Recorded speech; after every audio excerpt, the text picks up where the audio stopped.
Houston. Houston, we have a problem. DJ Apollo has landed. I repeat, DJ Apollo has landed at Hitmix 88.9 WEIU.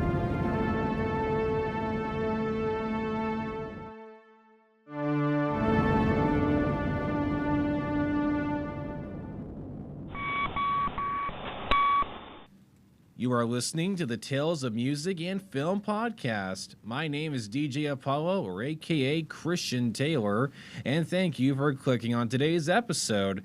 And boy, we got a good one in store for you today. We are covering one of my favorite movies of all time, and in my opinion, one of the greatest superhero films ever put to screen. I am, of course, talking about Batman: The Dark Knight. Oh boy. I cannot express to you how much I love The Dark Knight. I think it's going to go down as the best Batman film ever made. It set the bar so high to the point where we are never going to see anything like this ever again. Ever since this film came out, every Batman film that's come out after has tried to replicate what that film did, and they don't even get close to what The Dark Knight achieved. So I'm very excited to be talking about this one today. This film holds a very special place in my heart. I saw this in my hometown theater at the Roseland Theater the weekend it was released. And The Dark Knight is in my top 5 greatest theater experiences of all time.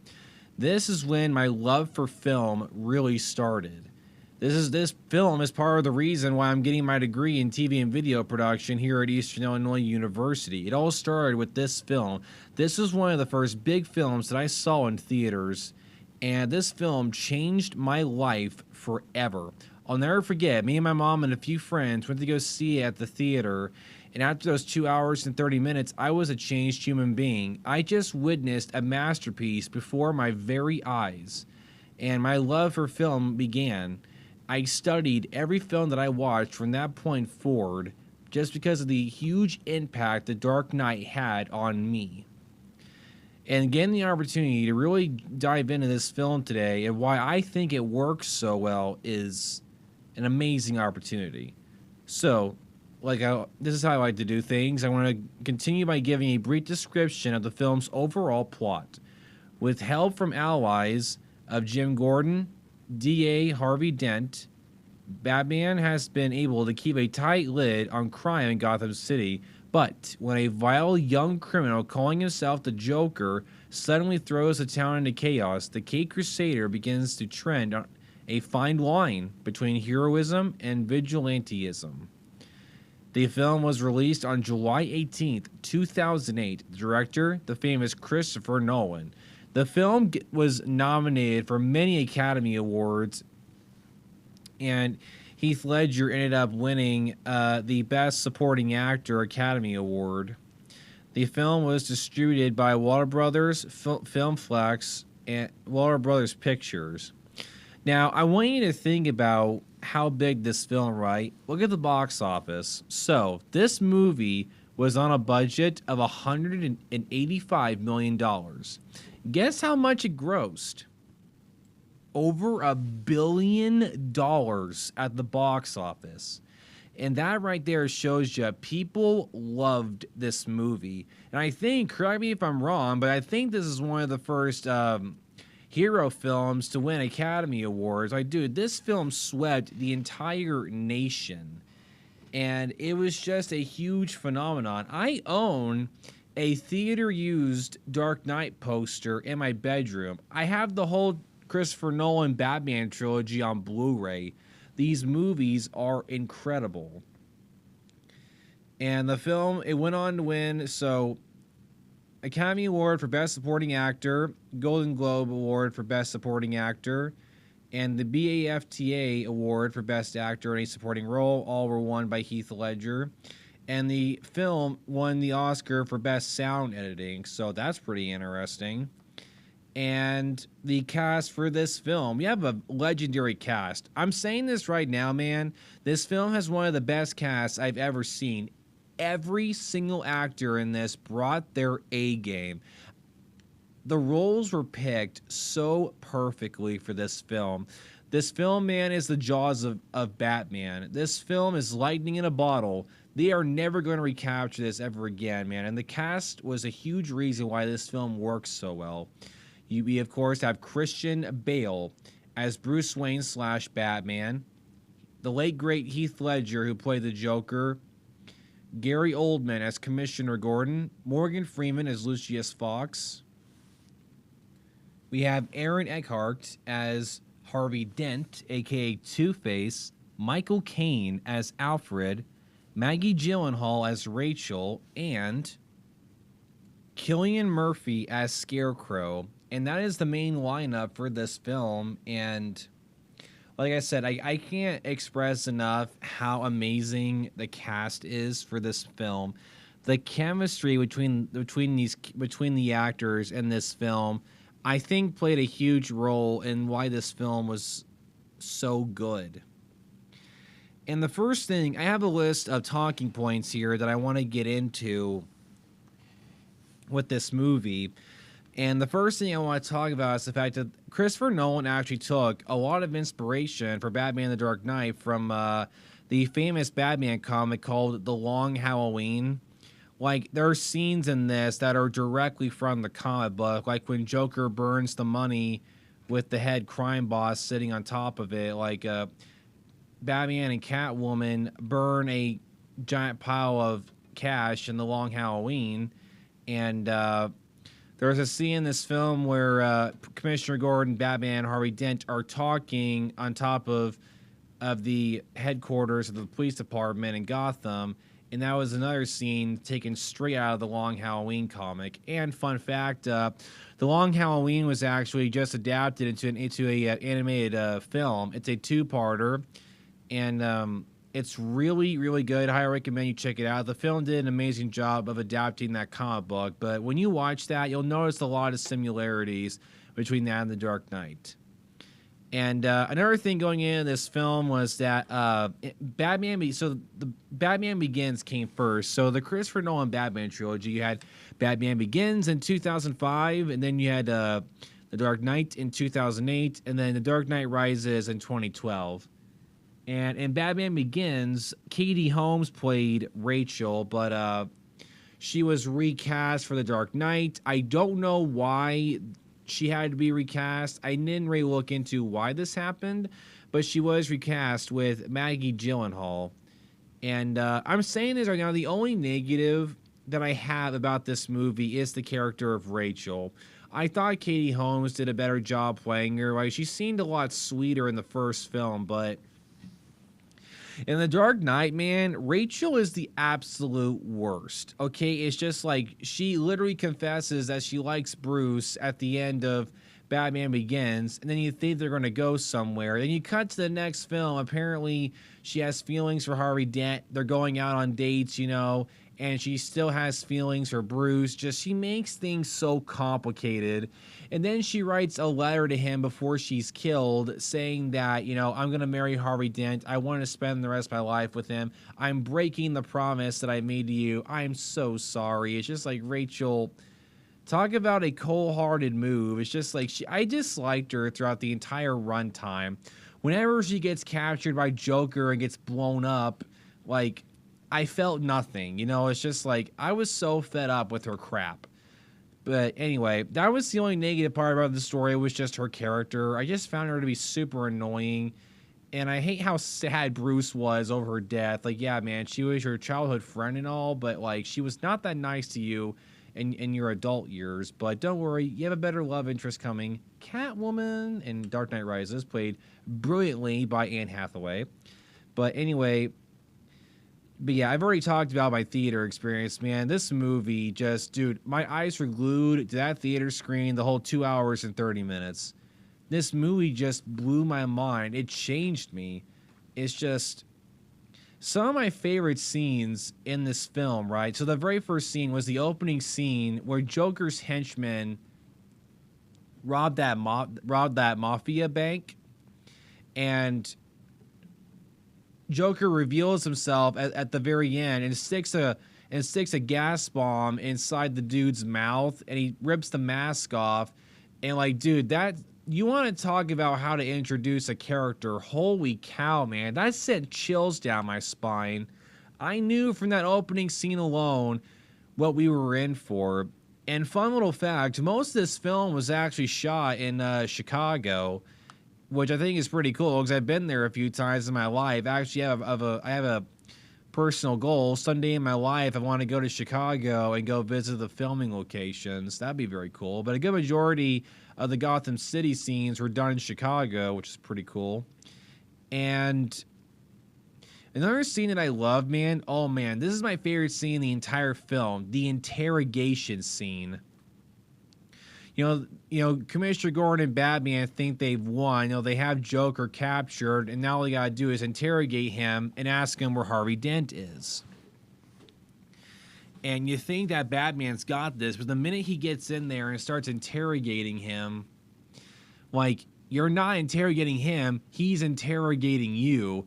And then he reveals his plan, you know, subtly, that he has captured Rachel and Harvey, forcing Batman to choose, like, who you gonna save, you know, Gotham's White Knight or your love interest. The choice is yours. So he tells Batman the addresses where Harvey and Rachel are, but he switched the addresses. So in Batman chooses to go after Rachel, but when he gets there, he finds out that he went to the location that Harvey was at. So he rescues Harvey, but then Rachel gets blown up, and that's it. She dies, dude. And this happens around over the halfway point in the film, and man, it takes a very dark turn very fast. You know, like, it was sad. You know, the hero does not save the girl this time. You know, as I do, the Joker wins throughout the entire film. And another scene in this that I really loved, dude, the ending where Aaron's portrayal of Two-Face. You see, like, that's the thing. Everybody and their mom talks about how amazing Heath Ledger was in this as the Joker, and I'll get to that. But I want to shine some light to Aaron Eckhart because, dude, his portrayal of Two-Face is the best version of Two-Face I think we've ever seen. He was incredible. That ending scene where he's holding Jim Gordon's children and wife hostage because he wants him to feel how he feels losing Rachel. He wants him to lose the person he loves most, so he decides to take his son and holds him over the ledge, and he's gonna shoot him. Like, you know, Two-Face has his coin, and he goes on this giant rant talking about how, like, the world is cruel and the only morality in a cruel world is chance. Unbiased, unprejudiced, fair. You know, it's just like, dude, it sends chills down your spine. Like this guy we watched for a good majority of the runtime, he was Gotham's White Knight, and now he's a villain. And when Rachel was killed, it absolutely destroyed him. And when Batman was saving him, when the building explodes, half his face gets burnt, which creates Two-Face. And he's getting ready to shoot Gordon's son, and Batman jumps in and pushes him off the ledge, and then Batman grabs his son and saves him, you know? So, like, for the first time that I've seen this on screen, Batman broke his rule to save a child's life, you know? And then, dude, the movie ends, the Joker won. Think about that for a minute. He wins every battle throughout this film. He wins. The movie literally ends where if the public finds out about everything that Harvey did, killing those corrupt cops, going after Gordon's family, all of the criminals that he like over the majority of the film, right? Harvey, Batman, and Gordon work together to put away the entire mafia, right? To make the streets clean again where people can go out in public and enjoy their day and not have to worry about being mugged. If the public finds out about everything that Harvey did, all the criminals that he put away will be set free. So Batman and Jim had to make a call and lie to the public that Harvey was innocent and that Batman was the one that killed those people. They had to cover up what he did, you know, to keep everybody safe and make all their hard work not be for nothing. So everything that Joker wanted came true. He was painted a villain. He broke his #1 rule. and the movie ends with him riding off into the dark on his bat motorcycle, and the movie just cuts to black with Jim saying the most chilling words I've ever heard. He's a watchful guardian, a watchful protector, the Dark Knight. Boom. Credits start rolling. Dude, that ending shot of Jim saying that as Batman rides off sends chills. It makes the hairs on my arms stand up every single time. The whole 2 hours and 30 minutes did not slow down at all. Oh, dude, I could go on forever talking about this film. Those are some of my favorite scenes. And the other thing that I want to go into is the fact that this is the best superhero film ever made. I think as far as DC goes, this is the best film. And for Marvel, the best Marvel hero film is Logan. But dude, the Marvel Cinematic Universe, if we're just going to talk about that, The Dark Knight blows every MCU film out of the water. They wish that they were as good as The Dark Knight.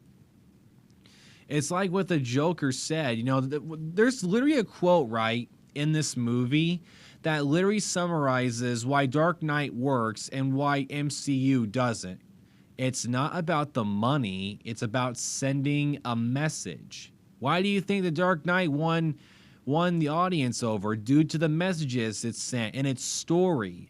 The MCU, all they ever think about is how much money they can make, and all they do is worry about setting out the next blockbuster. They don't care about the story. It's all about the money and the effects and the action. The actual story they could care less about. The Dark Knight has one of the strongest hero stories you'll ever see, and that was the reason why it works so well. Christopher Nolan focused on the message that he was trying to convey to the audience, and he won. He won, man. He did it perfectly. Now, the next thing that I want to get into regarding this film, now, it would be a war crime if I don't talk about this. Heath Ledger's portrayal as the Joker. Now, I don't know what else I can really say at this point that hasn't already been said. There are millions of Dark Knight analysis videos that you can find on YouTube of everybody just going into detail explaining why The Dark Knight works so well. And one of the key reasons was Heath Ledger's Joker. He's the reason that everybody goes to watch this film was because of him. He went out swinging, man. He brought his A game playing this character, and he earned those awards that he won. And the saddest thing about this film is that he didn't get to receive his awards. Heath Ledger passed away in early 2008 from a drug overdose, and apparently he was going through a lot behind closed doors because it took a lot out of him to portray the Joker. The Joker is not an easy role. It takes a lot out of you to play this character, you know? Like, when I was growing up, before I saw The Dark Knight, you know, the first Tim Burton Batman film was my favorite. And I consider Jack Nicholson to be the best version of Joker, but when I saw The Dark Knight in theaters, my mind was changed instantly. Heath Ledger's portrayal of the Joker is terrifying. This guy is so unhinged and so unpredictable, but that's not what makes him scary. Ever since The Dark Knight came out, films that have been trying desperately to recapture what Heath Ledger did, like Jared Leto's portrayal of the Joker in the Suicide Squad film, one of the worst versions of Joker I've ever seen in my life. Like, Mark Hamill, Heath Ledger, and Jack Nicholson are going to go down as the top 3 best Jokers. I don't care what anyone says. Jared Leto's was such a laughing stock. The whole Suicide Squad film is a complete joke. But that film, Birds of Prey, like Suicide Squad 2 was slightly better, but I didn't like it that much either. But the first Suicide Squad from 2016 did a horrible job with Joker. It was a disgrace. I don't know what the heck they were thinking with that, but like, man, there's just something about Heath's performance in this film that just makes you terrified. One of my favorite scenes, just showing you how amazing of an actor he is when he takes over Bruce Wayne's party inside one of his buildings in Gotham. Like, he's having a giant party for Harvey Dent, and then the Joker and the henchmen walk through the elevator. And there's a funny little fact. When Joker and his henchmen walk out of the elevator, you can see Michael Caine's Alfred standing next to the doors when they open.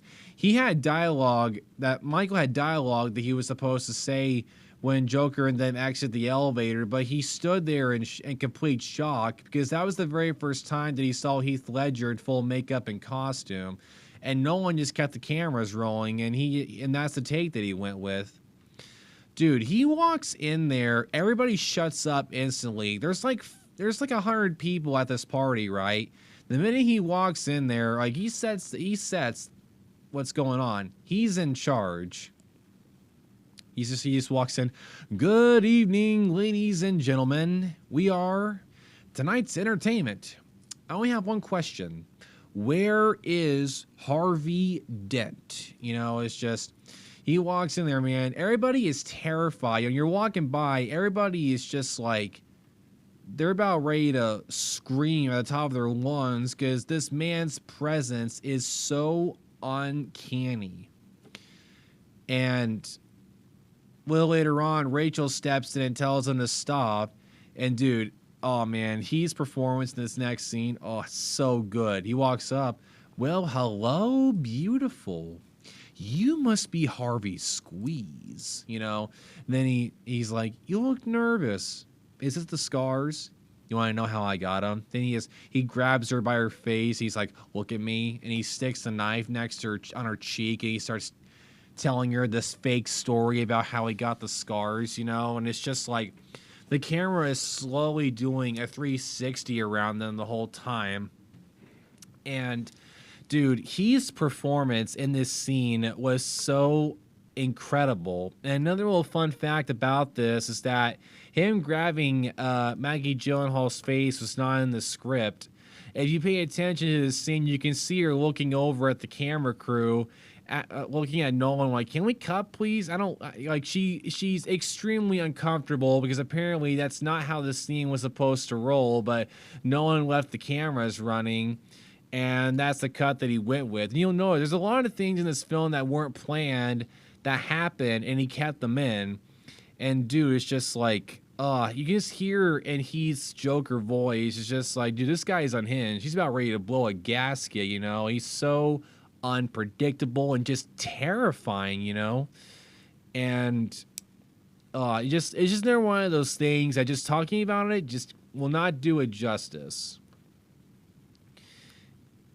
And his dialogue at the end of the film, when Batman captures him, so the ending conflict of this film is that there are two boats carrying civilians and prisoners away from the mainland of Gotham, and Joker has both of them armed with explosives, and the boats have the opposite detonators, and he's trying to show the world that everybody is like him. It just takes a little push to make someone like him.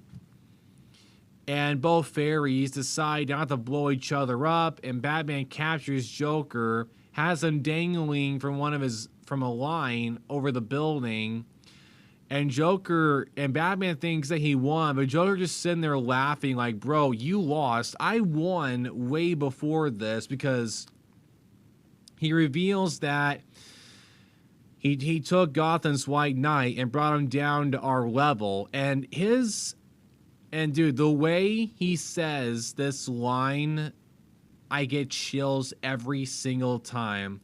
It wasn't hard. You see, madness, as you know, it's just like gravity. All it takes is a little push, you know? It's just like, dude, every time. It's just like, and to give you a little more context on what he's talking about, is that after Harvey is rescued by Batman and his face gets burnt, he gets sent to a hospital, and Joker blows up the hospital. But before he does that, he goes to visit Harvey in his medical room and persuades him to turn evil. And and tells him that it wasn't his fault that, you know, that Rachel died. It's Batman and Jim's fault, which Harvey already blamed Gordon. Like, he literally threatened him saying that you're not sorry, not yet, which is basically a threat. And Joker convinced him to go evil. And the minute Joker did that, he won. It's just, dude. And speaking of the hospital, there's another scene in this that was not scripted. So they actually blew up an actual real building. And during the take where we see Heath Ledger's Joker walking out of the hospital and the bombs are going off, they just stop.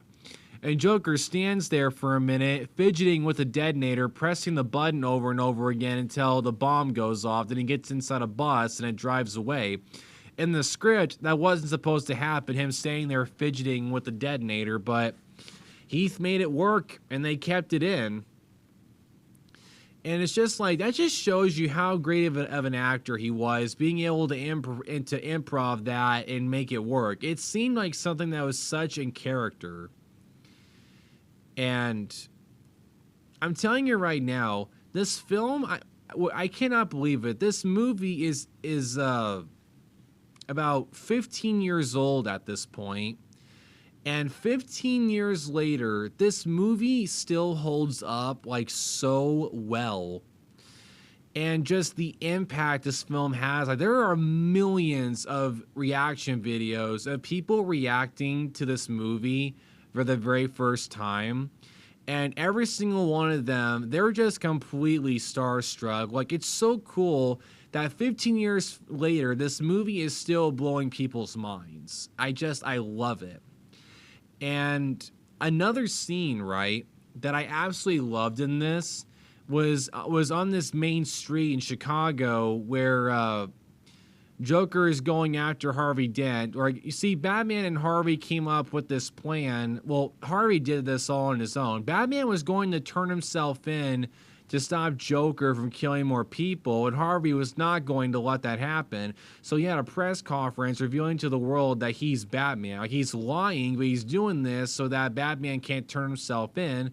Then a police brigade is transferring him to another location, and that's when Joker and his goons go after him in this giant semi-truck, and that's when Batman shows up in his Batmobile.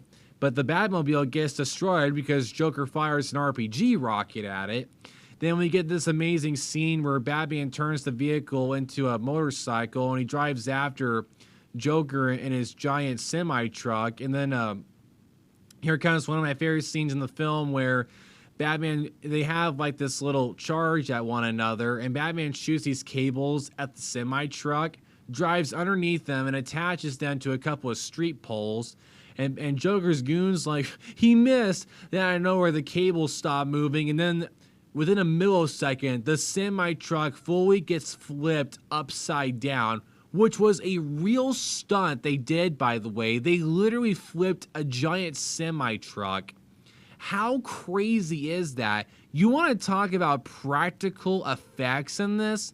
It does not get better than this, ladies and gentlemen. Christopher Nolan, like, when you watch his film, he blows up real buildings. He destroys real stuff. There is no CGI in his stuff.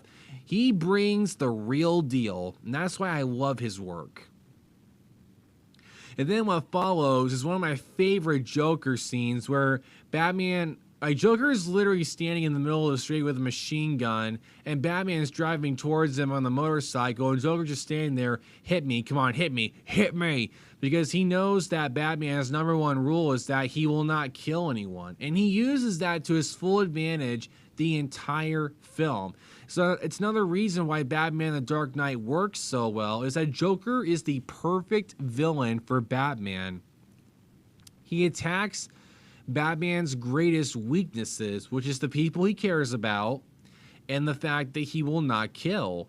And he goes for those two things. Is one of the reasons why he wins. He understands Batman's code and he uses that to the full advantage.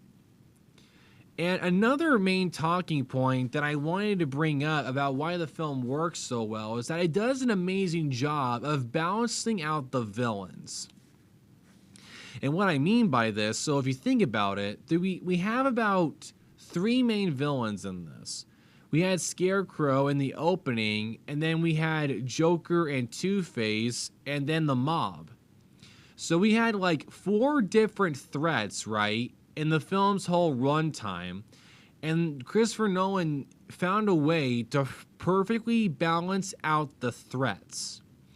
Because you see, Sam Raimi's Spider-Man 3 suffered from this. The film had too many villains.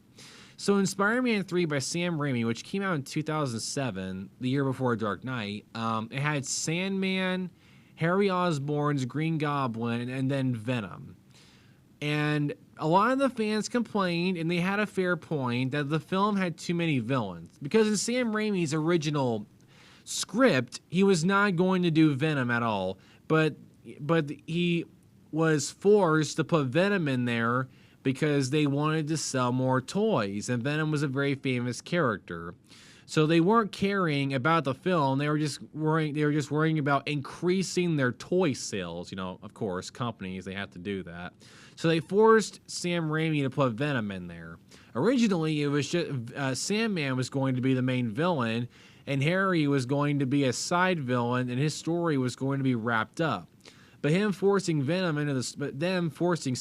to having to put Venom into the story really screwed up a lot of the film's, balance. And the film did suffer for this, and Sam had trouble, balancing out the villains. I still love Spider-Man 3, but in my opinion, I think the balancing of the villains could have been done better. And this is where The Dark Knight shines. We see Scarecrow at the beginning. He was a good, returning threat because he was the villain in Batman Begins, along with Ra's al Ghul. And it was good to see him come back, just to show that continuity. And then we don't see him again. And then, for a while, the main threat is the Mafia for a little bit, the mob. And then, then Joker gets introduced. We fight him for a while. And then towards the end is when Two-Face gets introduced. And then the balancing of Two-Face and Joker is done very well. Like, the movie ends with, Two-Face being the last big threat, which I thought was very well done, which is what I'm saying, going back to, the film did an amazing job of balancing out the villains, and that's not an easy thing to do, But Christopher Nolan made it work. And another thing that I love about this movie is the soundtrack and the music. And I'm saying this right now, the music for Batman The Dark Knight is some of the most intense music I've ever seen be put in a film. And this incredible soundtrack was done by Hans Zimmer. He's a German film score composer, and dude, he has done so much amazing work in cinema. This man's music is some of the best I've ever seen. He is up there with John Williams, in my opinion. This man did the music for films such as Interstellar, Gladiator, Dune, Inception, The Lion King, and of course, The Dark Knight, Top Gun Maverick. Like, dude, this guy has done so much. And his music in The Dark Knight, I think, is the best music he's ever scored. Some of the best soundtracks in this one is Batman's theme. You want to talk about being hyped up for this film? Listen to the Dark Knight theme.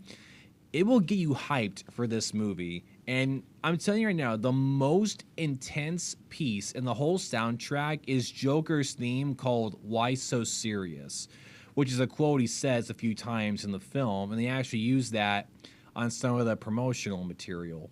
But that track is so intense. It's like nails on a chalkboard.